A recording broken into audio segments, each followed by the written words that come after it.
నెమలినార చెట్టు కింద సమ్మక్క తల్లి వెలిసిన సంగతి ఆ ప్రతాపరుద్రునికి సమ్మక్క తల్లి కలలోన చెప్పినాదమ్మా.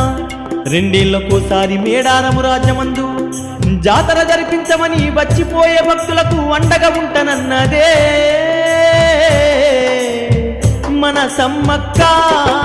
దిక్కులేని వారికేమో సమ్మక్క దిక్కుతానై ఉంటనంది సమ్మక్క. దిక్కులేని వారికేమో సమ్మక్క దిక్కుతానే ఉంటనంది సమ్మక్క. తోడు లేని వారికేమో సమ్మక్క తోడు నీడనై ఉంటనంది సారక్క. తోడు లేని వారికేమో సమ్మక్క తోడు నీడనయ్యి ఉంటనంది సారక్క. అమ్మ నేను పోతున్న మేడారము సమ్మక్క సారక్క సన్నిధానము. అమ్మ నేను పోతున్న మేడారము సమ్మక్క సారక్క సన్నిధానము.